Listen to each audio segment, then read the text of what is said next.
Hey, tourpreneurs, it's Mitch Bach, and just a quick note before we begin today's episode. Tourpreneur is currently sponsored by Google. We're thankful for their support of our community, and we are offering with them a completely free course helping you unlock the power and potential of Google's Things to Do program, which is specifically helping tour operators add their tours to Google in new ways that gives you new exposure and more direct bookings. To learn more, go to tourpreneur.com/Google.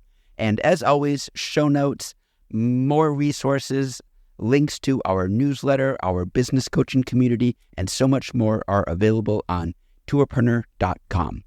Now to the episode. This is a disclaimer before we get into today's show. This episode was recorded prior to the coronavirus pandemic. So whilst the content is still relevant, there may be a few moments when it'll raise an eyebrow because, of course, this was before we were in this crisis. Enjoy today's show.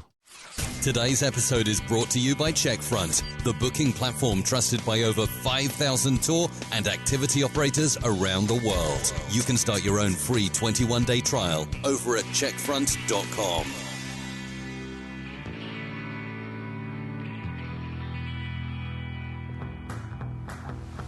Welcome to the Tourpreneur Podcast. Travel industry veteran Shane Whaley will take you on a journey with fellow tourpreneurs, sharing their tips, ideas, insights, and success stories to inspire you to make your tour business the best it can be. And now, here is your host, Shane Whaley.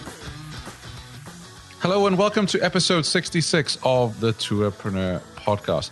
Joined by a very special guest today. We have got the first of our tour operator website tune-ups.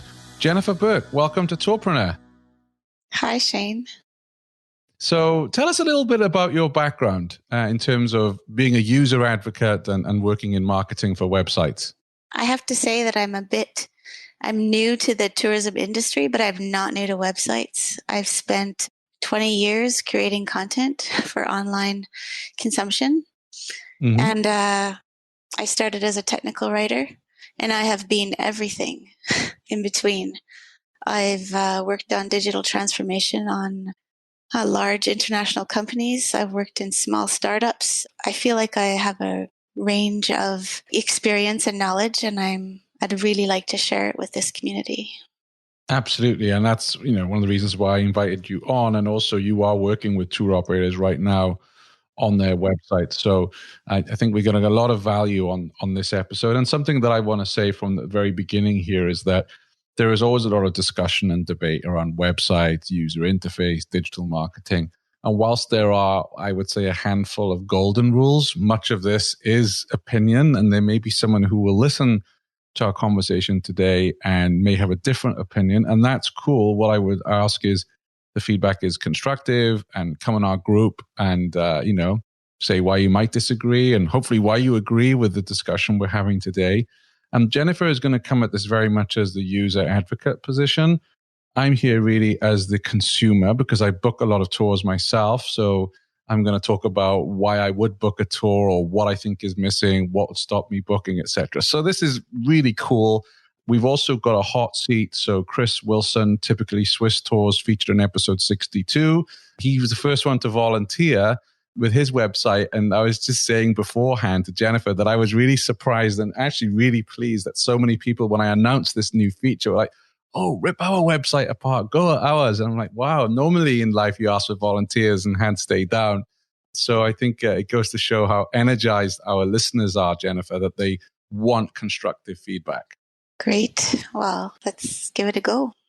All right. So which site should we dig into first? The one that I said I really liked or the hot seat? Oh, well, let's go for the tour guy. So I interviewed Sean Finelli, the guy behind the tour guy, on an earlier episode. And I was looking around his website and I just was very impressed as a consumer by his website and also by his Facebook marketing, which we'll touch on a bit later on because, producing Tourpreneur, I go on a lot of tour operator websites. So that means my feed on Facebook is completely flooded with tour operator ads because of the pixel, right? Yeah. So I get to see a lot of sites. So tour guy, let's start off with what did you like about the tourguy.com? Well, I liked that when you first arrived. I'm on a desktop right now, so we'll talk about the mobile site in a minute. But what I liked about the tourguide.com is the initial, it's called the hero section. So the hero section does show that there are people enjoying themselves. And the first user interaction there is like, where would you like to go? And so there's like an invitation to interact with the site, like right off the bat. So I thought that was well done. Yeah, I like that too. It's a vibrant photo. It's people on the tour. You get the guy there with his camera, or two of them actually with camera. It's colorful, and it wasn't, you see a lot of websites where the company logo is splashed right there, taking all that real estate at the top. Whereas this, the tour guy, and this may be a criticism for branding, but it's very small, top left. So what else did you like about it? Well, the other thing I liked about the initial impression is when you click on the word tours in the menu, that you have a smorgasbord of options there. So if you were looking for tours, you could actually just see at a glance what the options were. But at the same time, I also questioned why, when you scroll down, that sort of smorgasbord of tours that you get as your options, you get Rome tours, Vatican tours, Florence tours, Paris tours, why that's not more visual on the homepage. The options in the menu are certainly not reflected in context on the homepage. I guess that's my comment. Yeah, I think that's a good one. My concern is you click tours, and is it a case of, we used to have an old adage when I worked at booking.com, was don't make me think. Yeah. And immediately I'm seeing lots of tours here. I was like, whoa, okay, I'm not going to Florence, so why do I want to see that? And of course, it depends how we've entered. If we've searched Rome tours, maybe his page, maybe I should test that later, would take you to this Rome specific page. But I got a little bit flustered with the choices, especially if, for instance, I've been to Rome once. It was a very quick business visit. I think I had an evening to myself. So I'm not familiar with Rome. And I'm seeing all these options. I'm like, oh, right, okay, maybe I do need to do more research. But what I was drawn to was top selling tours. And there was a part of me that thinks, would he be better off just having those, top selling, affordable, short excursions? Or would he be better off under tours just having Paris, Barcelona, Rome, Florence, Venice? You click into that and then you go into the Rome tours rather than seeing everything at once. I don't disagree, but I do feel like he could display his options more in context of not necessarily in a menu, but on the homepage. He could bring them more to the forefront for a user to say, oh, right, I'm going to Venice. What are my options in Venice? Or I want food tours. So what are my options in Europe for food tours? Or, sometimes people search by themes. Sometimes they search by destination. Sometimes they search by times. Sometimes they search by, I would say, I'm just going to estimate here that people would search for their options within a destination, and that would be like the first way people would search. And you can see that on his hero page, people obviously search by by destination first, because he's got a list of buttons right underneath his search thing, even though he's got a drop-down menu of where you can go. He's also in buttons, and I felt that instead of putting the destinations in buttons, it could just be a little bit more visual or a little bit more interactive if the destinations were in context. Yeah, I think on that page, what I did like, and this is just as a consumer, right, that I liked his copy, though. I liked the privileged access with the best certified guides. So privilege is, insinuating to me that I'm going to get maybe even something above a VIP. And of course, I've spoken to Sean, so I know he does this exclusive content thing, right, on his tours. But even without having spoken to him, I like the use of the word privileged access. I think that's a big draw. And also certified guides is giving me confidence that I'm going to have a really good experience on this website or with these tours. And what do you think about the second bit, the dedicated customer service? Do you think it applies to you as a consumer? No, that bit I kind of ignored. To be honest, it's like I'm expecting everyone to have good customer service. Yeah. When I saw that, I was expecting like the primary message in a primary header and then a secondary message presented in a secondary way. And I don't know if dedicated customer service is the next thing that I'm looking for as a consumer. Yeah, definitely not. Because I think it's implied they should be good customer service. And I don't want to think about customer service. At this stage, I'm dreaming, right? Yes, I'm ready to yeah. inspire me with what you've got to offer rather than let me think about being on hold speaking to customer service. So I agree with you on that. I think you should drop it. Yeah. And yes, you're right. At that point, you're thinking, do I need to talk to customer service? Because I usually have to talk to customer service when I have a problem. Yeah. So I would definitely drop that bit and come up with something more on the same messaging, on the same tone as the privileged and best certified guide, like dedicated tours or something that makes a customer feel more catered to. Yeah, absolutely. What did you think of the 24-hour cancellation on the top right? That's quite prevalent as well, isn't it? I'll have to say that's one of my notes. I'm really not a fan of images over images, graphics over graphics. And I'm certainly not a fan of promoting another brand in the hero section of my website. And by that, you mean, for people who are listening, that there's a TripAdvisor certificate of excellence and 5 stars, etc. Yeah, there's 2 graphics in the top corner of his website. And actually I noticed on the smaller screen, it's just unreadable. You can't see it on a smaller screen. Right. So you can make it less intrusive by making it just white, like a white graphic instead of a colored graphic.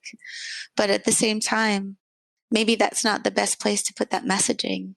Messaging would be like on a landing page would be more like, who are you and what do you do? Why should I care? Do other people like me care? What are they saying? What are you offering me? What are more details? And then you would offer the social proof, like, this is what people are saying about us. So I think that sort of messaging should be further down on the webpage. Because I like how he's got Forbes and Rick Steves. It's not obnoxious and underneath the search bar. And even without clicking that, it's like, I don't need to click that. In my mind, it's like, oh, you've been featured in Condé Nast and Rick Steves, then you know what you're doing. So I like that aspect. I'm getting that feeling that this is, a very respectable and credible tour.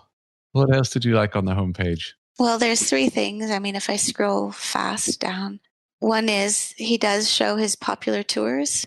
Eventually he shows the destinations, but user has to click to see all of them. So there's not, at a glance, there's not like one space on the website that shows all of the destinations. And then he has the content where he's created for the why us, like, why would you work with us? Why would you choose us? So those are all really good pieces of content to have on your homepage. I think they work without having any sort of data to back up the decision of why you would put the popular tours before the destination tours. Like before you would kind of show where you're operating. And I just don't know why it would be before that. But I would look at the data and maybe that there was a decision made for why. I imagine that they're A/B testing a fair bit, so they probably did see that. I don't know. I just, having spoke to the guys over there, they seem to be very data-driven. What do you think of, so there's a red banner with the Colosseum saying Colosseum tour deals are happening. Well, I like that their promotion is in context of the homepage. It's within the scrolling of the homepage. I like that because I do not like the pop-ups that come up later. So if you're as a marketer, if you're going to put some offers or some tours there, that's a great place to put them. Also, the only other thing they could maybe try to do is change them a bit. I mean, they only have one deal. Maybe if they had a carousel of deals that changed, because this current deal is happening in Rome, but maybe I'm not traveling to Rome. I mean, I like the fact that he has the Colosseum deal, tour deals are happening between those dates. So it's like, oh, okay, I'm getting a deal on that. And when I click it, so I click the banner, show me the deals, and I think this is a very clean page with all the relevant tours connected to Colosseum. But again, what distracts me? So there's a compliment, Sean and team. I really like how clean this is. I like the tour title descriptions. I like the percentages off. But I don't like on the left-hand side that you're showing me Paris, Barcelona, London, Florence, Venice. I find it too much of a distraction, to be honest. You're right. It's not going to a clean landing page where you can just focus on Colosseum in Italy. And you've built websites like this, so it may well be that it's just part of the site architecture, right? That every page has this on the left-hand side rather than this is intentional. Well, yeah, I don't know. I know there's best practices in digital marketing, and one of the best practices is when you build a clean landing page for your campaign, there is a higher conversion rate. And you build a clean landing page with nothing, no other menus on it, no other calls to action other than demonstrating to the visitor that what the offer is and why they should click to buy it. My concern with that as a user, again, is I come on this page and then I do get distracted by, say, Tower of London. And I thought I just saw that on a documentary last night. And then I click it and then I read that and I forget to come back and book my tour. The phone is gone or I got an email or what. So I'm taken away from, what I'm seriously looking for. But I have to say, I love these photographs that they have got for all the tour. Most of these I like. They're vibrant and with people on the Colosseum tour page. What do you think of the photos? Well, I think that the images are great as the main representation of the tour. Does it invite you to click? But when you click it, what happens? You don't see it at all on my computer. I'm on a laptop right now. When you click through, that's not the thing that you see. But sometimes that's the reason you click, is the reason is that image there. I find the images on the tour details page to be a bit inaccessible. That's all. So I'm on the Colosseum Tours page. So I clicked it from the deals. And when I click the first image, I do see that image first. You see an image. Where do you see it, though? So when I see Colosseum Underground Tour with Roman Forum and Palatine Hill, which is the first tour, underneath the header, I've got tour details, and then I've got the first photo. Do you see it? I do, but I have to scroll to see it. Right. Okay. And I'm on an iMac here, which is, so again, this is something else people have to take into account, right? Whether you're on the cell phone or iPad or whatever. I do see it, but yeah. And I like that he's actually alt tagged all of it. So when I hover my mouse and cursor over the image, I do see the alt text as well, which I guess he's got for his SEO. Yeah, I did see that when I ran my SEO. Pricing is very clear on the top right. Yep. So now we are on the tour details page, correct? Correct, yes. Sorry, I've jumped ahead. That's okay. I can tell you what I like about this is exactly what it is. It's the header, and it's a sort of a primary header and a secondary header. It's our best-selling one. All the little details are that, somebody might be looking for right underneath the primary information. So there's reviews. There's like little feet that say you're going to be walking and it's going to be about 3 dots of effort. It's a timeline. There's like a 24 max in the group and it's in Rome, Italy. I really like when there's like little snapshots of information that people can digest at a glance. I like that. And I like the frequently asked questions as well. What to bring, where to meet. Because these are the questions we have, right? Sometimes we go on a tour and you're not sure what you need to bring with you. And then that's when the whole customer service thing comes into play. So having those questions answered underneath. And I guess the advice there to tourpreneurs is, make a note or have a folder of all the questions you get, people email in about your tour and then use that to create your own FAQs. Yes, specifically for that tour though, as well. Absolutely. Yeah. What else did you discover about this page? Well, I went through the booking process a bit. Okay. Share with us your thoughts on the booking process, because they have their own booking engine. So they're not using a FareHarbor or a Peak. I like that at the first, if you're scrolling on my computer, if I'm scrolling down for all of the details, which are there, that the booking widget, I'm going to call it a booking widget, stays. It's a sticky booking widget. So it's there. And you can choose your adults, you can choose your youth, and all of the variables within a tour are there. You can choose your date, and it's a date picker. It's not like type in a date, so that's always good. And then it tells you the tours are available on those dates. So I found that very usable. And then when I clicked add to the cart, I came up with a continue exploring or proceed to checkout. So it actually encourages you to add more tours to your cart, or just like keep looking at other things. That's the best practice. Let the consumer decide if they're ready to check out or if they want to go back and add more things to the cart. But I did notice on the mobile, it doesn't let you do that booking experience. And it was a bit frustrating. And I wonder so when you click add and it brings up, 2 other tours that you could book, I'm presuming, which of course you should never do, but they're using their data to say, right, people who book this particular tour also go on to book these ones, or some kind of data testing. So, if I was in their shoes, I would be putting tours up there that I know people, if they've gone on a food tour, they want to go on a walking tour. If they've done Colosseum, they want to go to the Vatican, whatever it may be. Yeah. So that these are, ones that from your own data that, I see top tours customers bought with this tour. I think the wording could be better there. Yes. Like people who booked this tour, or people who booked the tour also booked these 2, or something like that. Yes. That just makes me feel a little bit more special, especially because I don't know Rome. And I think, so the people who like the Colosseum tour, they picked this other one for the Vatican, or maybe I should add that too. I think it just helps a little bit, tightens that copy up a little bit. Yep. Okay. Did you go through to checkout? Oh, I did. Actually, I did, because I've got some other things in my cart here. So we're on the desktop right now. So the booking process lets you either go add more tours or come back and check out in your cart. And then right now, the whole verify what's in your cart's on the right-hand side, and the give me your personal data is on the left-hand side.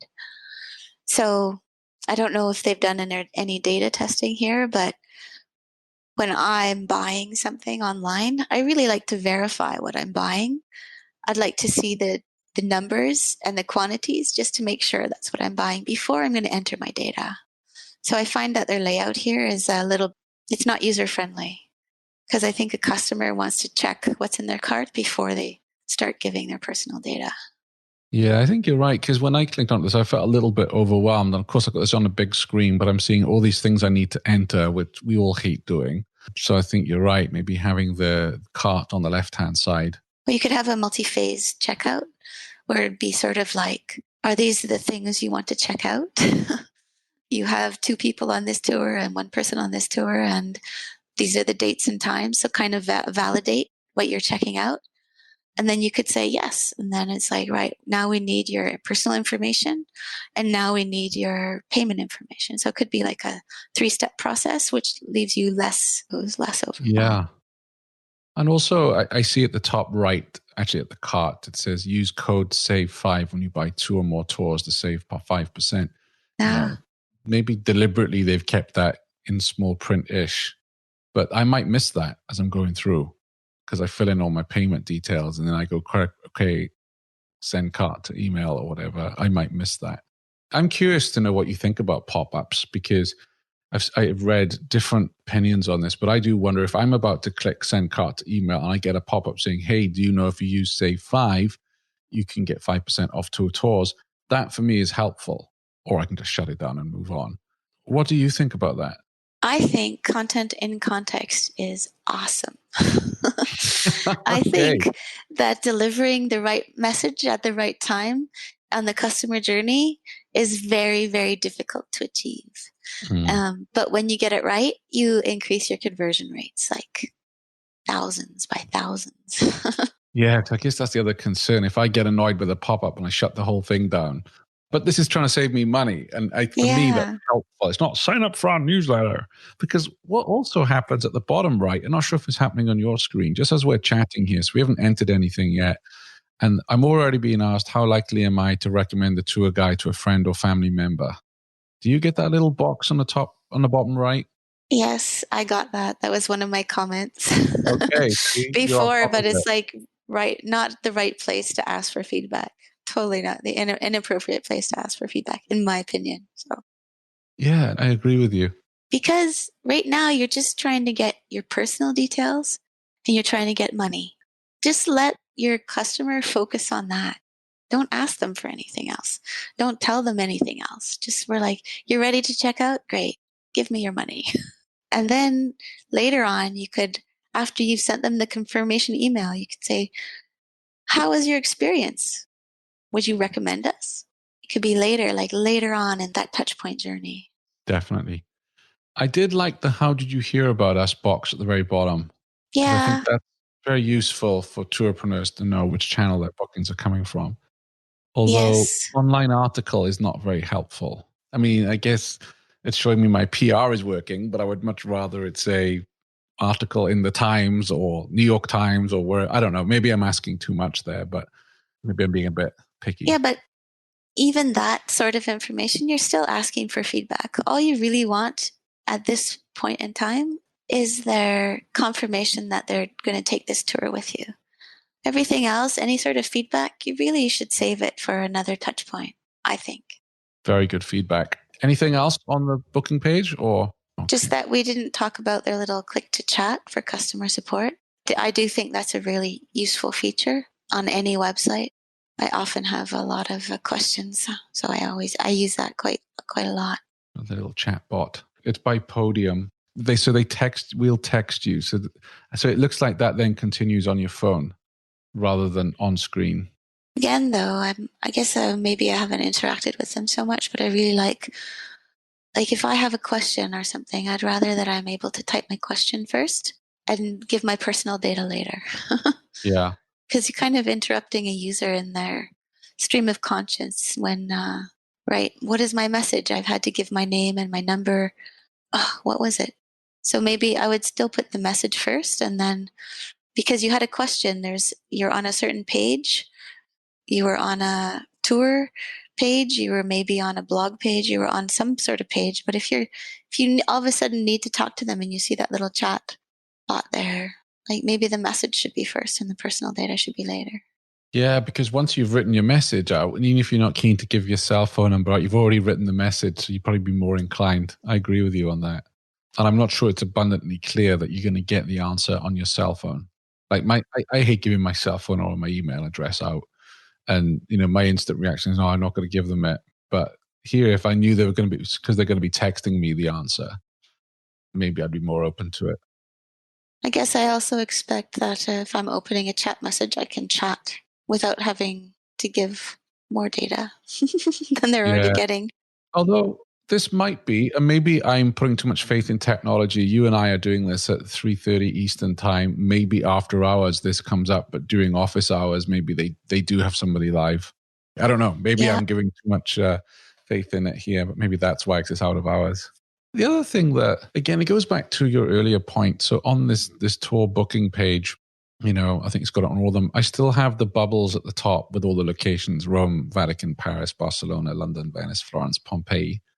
Okay, you're back on the tour booking page. Yes. Yes. I think it's probably across the board. That also kind of, I think, is a little off-putting. That they're in buttons? Just that I'm looking at Rome tours. I'm not really interested in London at this stage. Yeah. Just like what we said earlier on, I find that more distracting than, okay, it's good. I know they have tours in those places, but I'm looking to go to Rome. So I don't know why they feel the need to have, it's not like these are areas of Rome, for instance, that I could understand, or attractions in Rome, but it's cities across Europe. Anything else you'd like to say about the site? Well, just I noticed on my mobile phone, so I don't know what their data is. Do they have more mobile than desktop customers, or maybe everybody's at work dreaming of going on a tour and they're like researching on their desktop computer. But I just noticed that there's a lot of, so if we go back to the homepage for the tour guide, there's content where you have to swipe left or swipe right to find. And I feel my natural instinct is just to keep scrolling. So I feel like there's maybe content that gets missed because you don't stop at the destinations and sort of start going sideways. Because my natural instinct on a phone or on my phone is to just scroll and not to stop and go sideways. So I wondered if maybe there were content gaps or something because people just didn't know that content existed. But they could look at their data for that as well, I think. So the way I've come in here, right, is I've Googled the tour guide Rome. Then I bring up his GMB, his Google My Business. Then the next page is Best Tours in Rome, the tour guide. So I click that. Okay, that's good. It's gone away because the first time I clicked it, this big pop-up came up, click here for Colosseum deals. And I couldn't quite work out how to get rid of it. And it is clear at the bottom. I realize now at the bottom it says, take me to the deals or don't show me. But I'm trying to scroll and that big pop-up box is there. I couldn't do anything. It's like it's locked. So I probably would have gone back to Google and clicked the next one. But when I do remove that pop-up, I can scroll down. So I'm not swiping at all, as you just said. Because you landed on a tour page or you landed on the home page? I landed on the destination page for Rome, which is, I'm just trying to replicate what I would be doing as a searcher. So if you put tour guide Rome. I see. I just got that same pop-up on my mobile. I'm not a fan of pop-ups. I'm a fan of content in context. So pop-ups, not. I just want to get rid of them as fast as I can. But that's, again, my opinion. But what I like, though, is once you get rid of that and you scroll down, it's got all the tours there. I think it's clean. What I really love about this site is at the bottom of every tour, you've got the price. There's nothing worse in life than, searching around to find out how much is it and are there taxes included? And of course, the next stage is then availability. But I just like that I know without clicking around that this tour I'm looking at is $68.68, which is an odd number. But I can go straight into the Skip the Line Vatican tour. I like that. Yes, it has the image, the title, the little details I mentioned earlier, like 2.5 hours, number of people, and expected effort, and the price, as well as the reviews. So those are just nice kind of at a glance summary information to get you to click through to the tour page. And then you start to see the more details. It really is. Now, some of them he's got, is it video? Yeah. There we go. So we haven't talked much about video, but he does have a YouTube channel with a lot of his tours on. We probably won't have time to cover it so much today, but I like the use of videos personally when I'm looking at tours. How do you feel about video? It's a marketing tactic, again, but you need a mixed media to market online. You need a little bit of everything. You need great images. You might need a video. You need the right kind of copy with the right information in it. You need the right user experience. So, yeah, I think it's part of the marketing mix, videos. I have to say I would, and this is without any prejudice whatsoever, I would book a tour with the tour guy from this website. I don't think there's anything here that would put me off booking it. I like the photos. I love the tour titles. I love that the price is right there on every page. I love the little, where it says skip the line. So I know I'm getting that. Yeah. For me, what's important, it has most of the information I will ever need on a first kind of look available on each page. Very detailed tour descriptions. Yeah. Shauna said he'll come on the show again, but, we didn't really even get into the conversation around Facebook ads, and we probably don't have time to do it today, but his Facebook ads, I urge people that if you're looking at using Facebook to promote your tours, go use your phone and click on the tour guy and you'll get his ads in your feed and study what he's doing, because I thought it was pretty effective. And he's doing the majority of his business is direct, so what he's doing is working. And also, as we said at the start of the show, if there's something that you've spotted on the tourguide.com that you feel needs attention or something we've missed, go to tourpreneur.com/Facebook and find this post and this thread and let us know what you think, because we really wanted to encourage everyone to share their opinions here to help us grow our own tour businesses online. What can you do with your reservation software? Take online bookings and payment, manage your inventory, automate processes, and view reports and insights? Yeah, of course. But can you also send digital waivers, build a stunning website, and get help around the clock? What about optimize your booking channels, diversify your distribution, use your favorite tools, and choose your pricing model? With Checkfront, you can. One booking platform, limitless possibilities. Find out more at checkfront.com.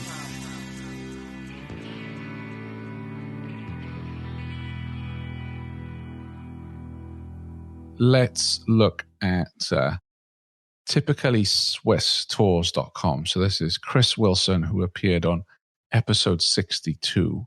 And he was very brave enough to be the first volunteer. As soon as I mentioned this idea to him about our website tune-up, he was like, "Oh yeah, can you do that on mine?" So here we are. So what are your thoughts on Typically Swiss, Jennifer? I'm just on the homepage, so I can tell you what works, and then I'll quickly say a few things what he could improve, I think.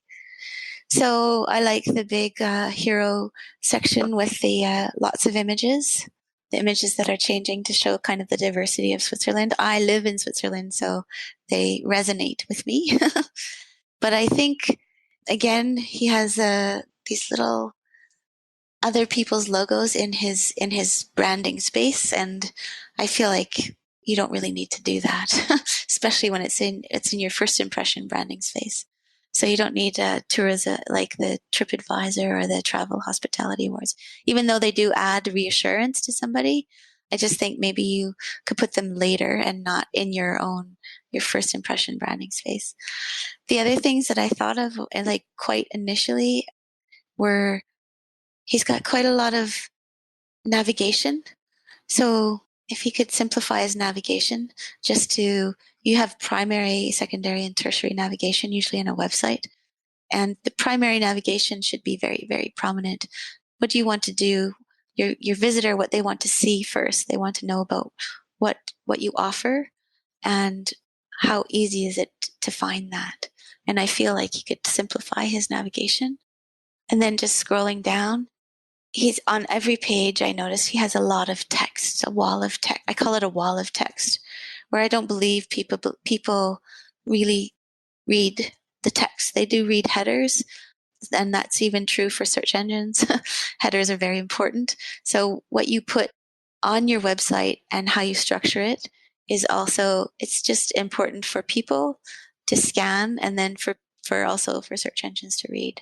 So his first introduction is pictures, and I like all those pictures of Switzerland. But I just feel like he could do a little bit better with his messaging. When you scroll down, you see we are friendly, we are personal, we are flexible. Those are all the answers to like why typically Swiss tours. And then again, he has a lot of text underneath each one. And I wouldn't have bullet points, but I would have the short, sweet, digestible nibbits. And what about you? Yeah, I mean, I like the site in terms of the photos. I think the photos, like you said, are very attractive. I agree there's too much text. I'm going to take a guess that someone has said to Chris, you need all this text for SEO. And I think that's probably why there's so much text on his pages. I don't necessarily have a problem with TripAdvisor being up there because, I'm always looking for, is this a credible tour? Is it going to be a quality tour? And I can see, he has 5 stars on 70 traveler reviews. And that's something that I do study how many reviews, how many stars, but how many reviews do they actually have? So that would actually reassure me. So my first thinking on the homepage, if I didn't know Chris, is like, okay, this is their 14th of 50 tours in Lucerne. He's got 5-star reviews off 70. This guy, this is going to be, a good tour. He's legitimate. So I think that would answer my first question, because I'm always suspicious with some sites. I'm the world's biggest cynic. And I'm like, okay, is this real? Am I going to get ripped off? Is it a bad tour, etc.? I'm spending all this money to go from the US to Switzerland. I can't afford this to be not a good tour, right? I mean, it's not like a book on Amazon for $20. I mean, it's a huge thing. So, and again, this is cool. This is important that we have differences in this discussion, because other people may be totally with you and say we don't need it, but that's just my buyer's journey. I am actually the same on Amazon. I go straight to the reviews, and Amazon's misleading because they have the top reviews is always selected, and I'm like, I select latest reviews. So that's one of the very first things I do look for when I'm assessing a tour. And then I guess he's got a phone number. I'm not crazy about his user video. So this is a video that one of his clients shot, Anna from Texas. I feel that he would be worth getting a proper video made if he's going to put a video on his homepage. And this is something that I felt throughout his site. I've spoke to Chris. I've interviewed him. He's a really nice man. And this isn't a, hour walking tour around Bern. I mean, you're with the guy for quite a few hours. the important question for me as a consumer is, okay, who is Chris? Am I going to enjoy sitting with him for 5 hours? If I'm a woman, I'm going to be thinking, is he okay or is he creepy? Right, if we're honest. So I think a video with Chris talking about his tours, a little bit about himself, and maybe even having some client testimonials. But I think just having this tour video from someone who was on his tour, on his homepage, is probably isn't the best use of real estate. You're right. If it's going to be on the homepage, it might be a bit more compelling. But I did like that under tours, he split it to 1 day, overnights, and multi-day tours. So I know right away what he's offering, and I can go into whichever one that applies to me. If I click reviews, I'm not sure how I feel about the review page. I can read that on TripAdvisor. What I do like is his blog. Did you get a chance to look at that at all? Yeah, I clicked through it to his blog, yeah. So I like the content. Now, of course, this isn't helping me to book, but it could help me find his tour, I guess, from an SEO perspective. If this is unique, fresh content, I'd have to ask Chris where he's getting the content from. Is he writing it himself? Is he hired a writer? I hope he hasn't just copied and pasted from elsewhere, because that's not great for SEO. But otherwise, I think it's good, fresh content for his page. But it's too text heavy, like you said. The homepage is text heavy. The about page is text heavy. When you go to the tours page, it's a really long explanation about how the tours are organized. But quite honestly, visually, you just want to see them, and then you just want to click the ones that are relevant to you. So you don't want to read a wall of text before you get to that information. One thing that I do find, I have to say, is missing from a lot of tour websites or tour operator websites is geographical context. Like even if I click here and I click Switzerland and I go regions, for me, I would expect a map to come up. Yes. Like some sort of visual map that says, in Switzerland, there's Swiss romand, and there's French speaking part, the Italian speaking part, and the German speaking part. Like, where do you want to go?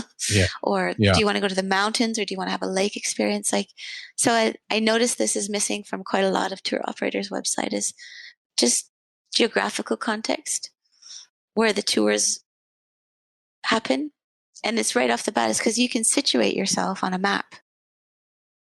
And then maybe you can identify that if you want to do Zurich and Zermatt in 1 day, well, maybe it's not possible. Although I do like, to play devil's advocate a little bit, is under Switzerland, he does have regions and then mountain resorts, towns and cities, lakeside resorts. So he split it out there, just not on the main page. So then I know, oh yeah, I definitely want to go to lakes.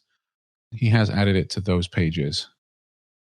But again, there's still not a map that says our tours operate in this part of the country. Our tours operate in all over the country. Our tours operate in, oh, here's a map. I see it. Wait a minute. It was one of the pictures that came on the slideshow.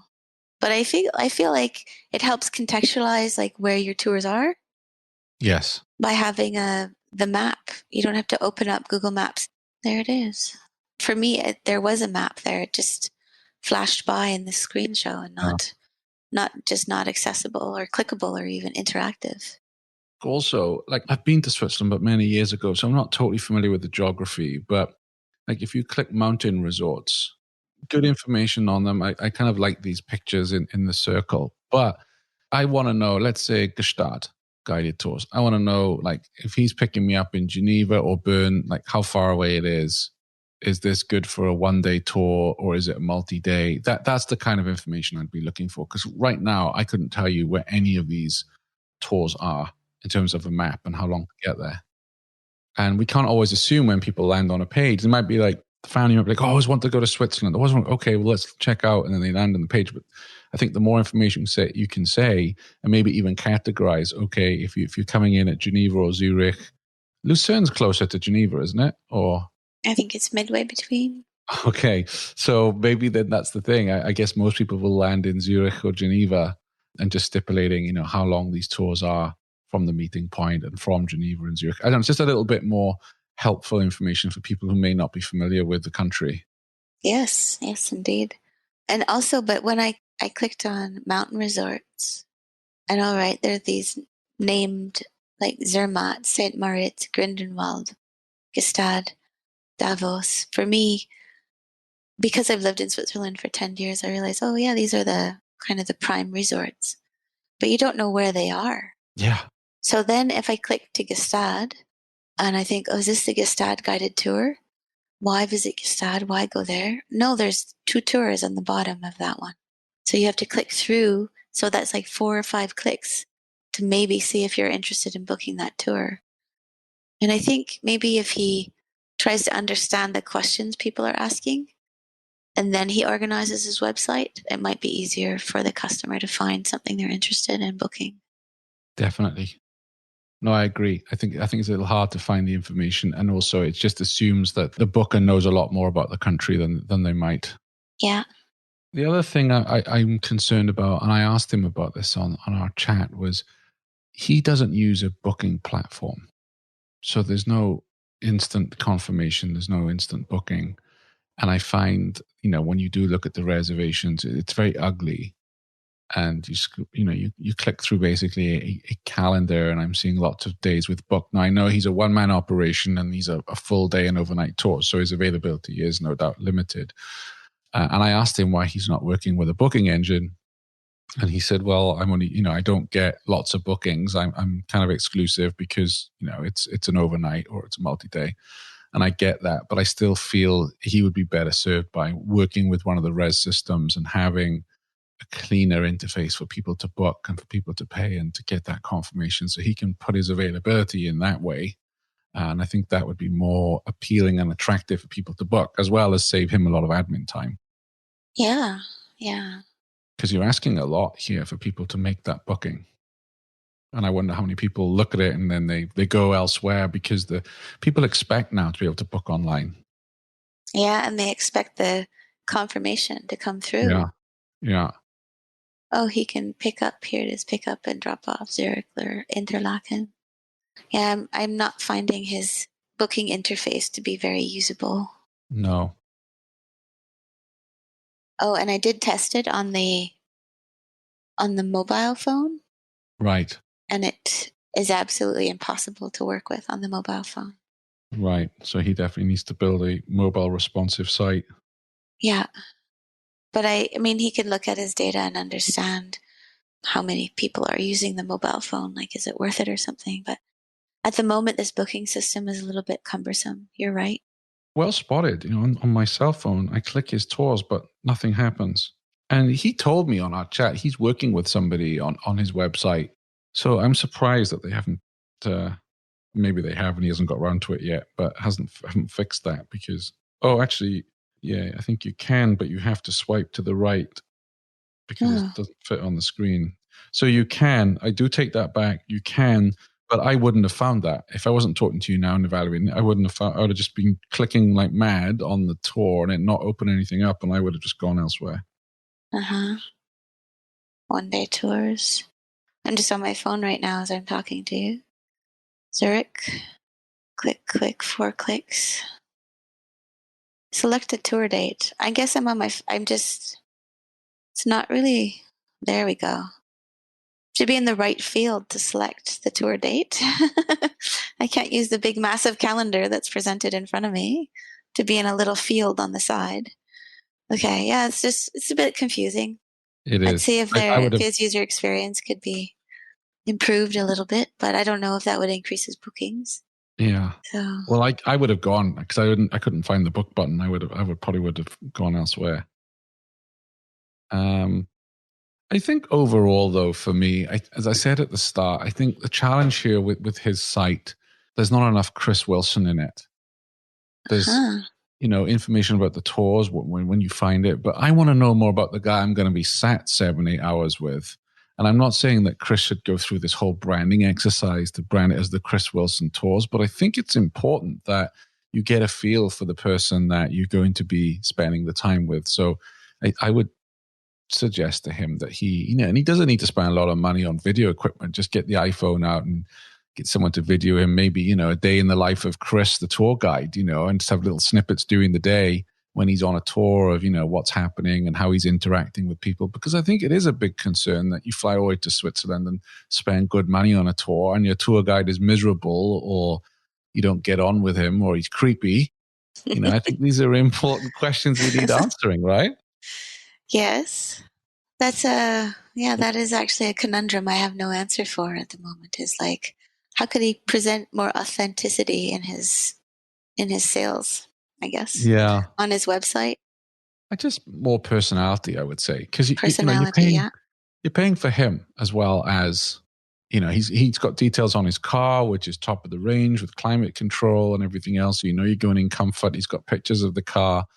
But I would say he needs to sell himself a little bit more. And he's got wonderful reviews. I mean, if you read the reviews on Chris, there was one where, he was taking a tour and they were like, oh, can you get me a Starbucks mug with Lucerne on it because we won't have time to pick it? And he went and got that and he got it put in their hotel room, and a really nice guy. So I think having his personality a bit more, and I chatted to him for an hour, and lovely guy, as most people from the north of England are, very friendly. And I think he should do more about himself. And I love the idea of a day in the life at Typically Swiss, and just do a fun video. Might even be worth spending some money on that. Could I make one more suggestion here for Chris? Yeah, all the reviews are on his review page.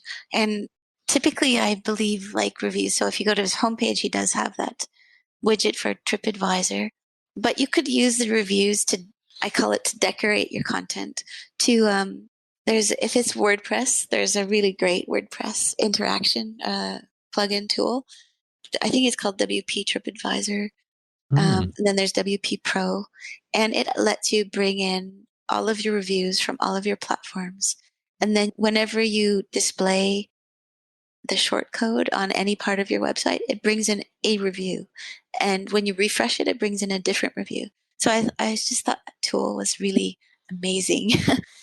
For when you want to add review content to your tour pages, when you want to add review content to any pages or any particular part of your website, you can bring it in a slider. You can bring it in bulk. You can bring it in any way. But what it does is it just adds that little affirmation, maybe next to a CTA, for example, that a CTA is a call to action.